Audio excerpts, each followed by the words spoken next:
7 de la mañana con 42 minutos, avanzamos con la información internacional en Mega Noticias Conecta. Ya estamos con Mariana Schmidt. Mariana, haciendo una revisión de lo que ha sucedido en las últimas horas en Perú, pero también con otras informaciones. Sí, claro. ¿Cómo están? Muy buenos días.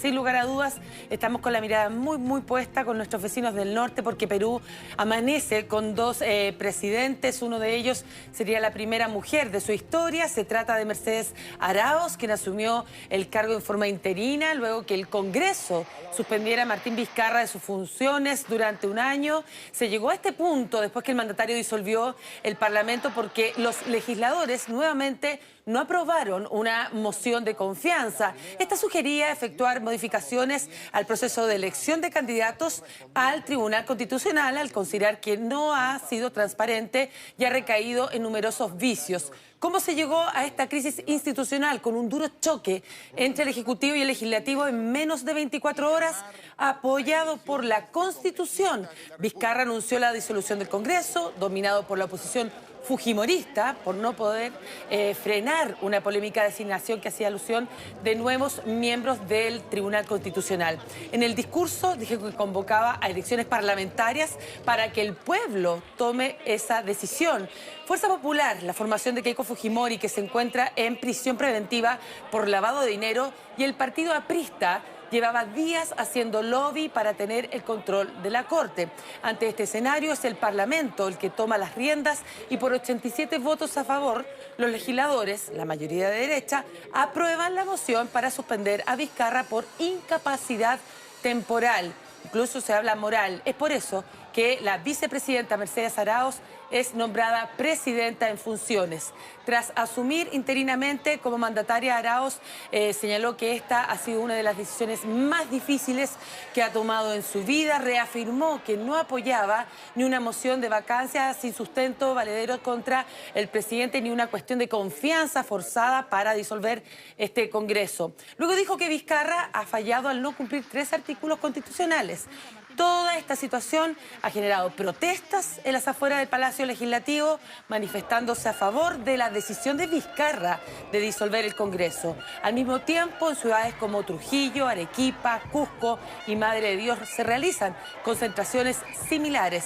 Veamos a continuación una fotografía bastante relevante. Sin duda reina una alta tensión, sobre todo cuando los jefes de las Fuerzas Armadas y la policía también respaldan a Martín Vizcarra. De hecho, esta es la fotografía mostrada en el despacho del Palacio Presidencial, donde se puede apreciar a los comandantes y generales del Ejército, la Marina y el área de la guerra y de la Policía Nacional en el despacho del presidente, apoyando, ¿verdad?, a Martín Vizcarra. ¿Dónde? En la Casa Pizarro. Esto, Marian, fue después de la disolución del Congreso, después de la votación del Congreso en contra del presidente Martín Vizcarra para declararlo temporalmente fuera del poder, y el nombramiento de Mercedes Arauz supuestamente como presidente encargada. Es ahí cuando el alto mando de las Fuerzas Armadas y la policía llega al Palacio Pizarro a entregar un respaldo explícito al presidente Martín Vizcarra. Exactamente, y así como escuchábamos recién al profesor, ¿verdad?,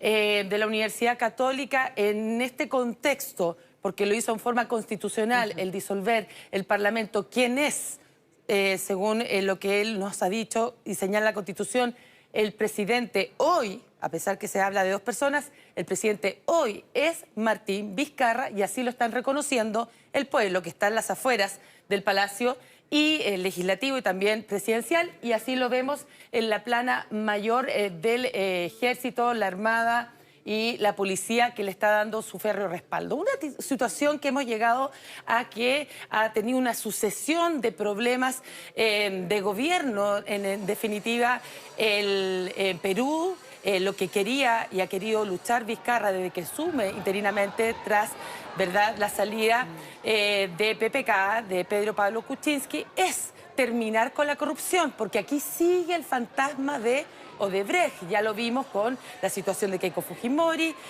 Alan García, que en definitiva termina quitándose la vida, también Ollanta Humala, el mismo PPK. Exactamente, y Alejandro Toledo, quien se encuentra, ¿verdad?, aún en los Estados Unidos. Ahora, interesante también, Marian, lo que decía el profesor, en relación a esta información que debiéramos conocer el día de mañana, que va a dar cuenta de otros involucrados en el caso Odebrecht.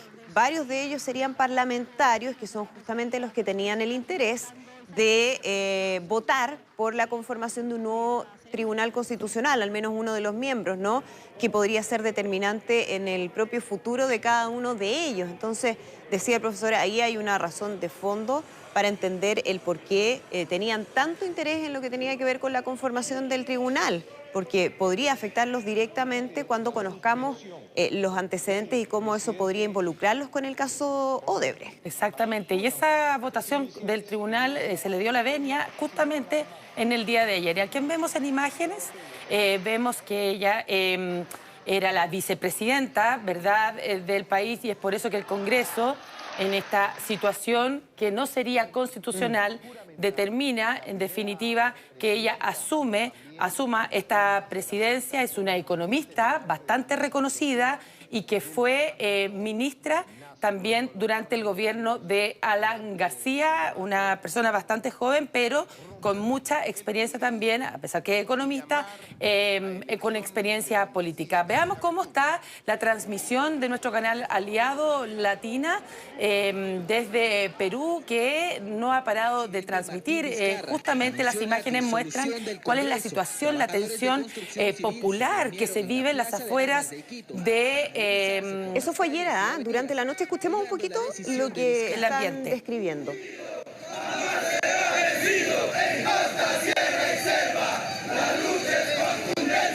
Los chimbotanos hicieron lo mismo y hasta quemaron un pedazo de cartón que graficaba el Congreso. Enormes banderas peruanas flamearon en esta región y en otras como Huancayo, donde el pueblo expresó su postura a través de cánticos. Ahí veíamos entonces la situación bastante tensa durante toda la noche, porque de verdad fue una larguísima jornada y que no cesa. En estos momentos no son imágenes en vivo porque allá en Perú tenemos 2 horas menos con respecto a nosotros, por lo tanto aquí son 10 para las... Van a ser 10 para las 6 de la mañana en Perú. Allá 10 para, sí. Claro, 10 para las 6 de la mañana, por lo tanto había un ambiente de tranquilidad de acuerdo a lo que describían en Latina TV, pero sin duda va a ser una jornada muy intensa que vamos a estar siguiendo, por supuesto, muy de cerca, María. Exactamente.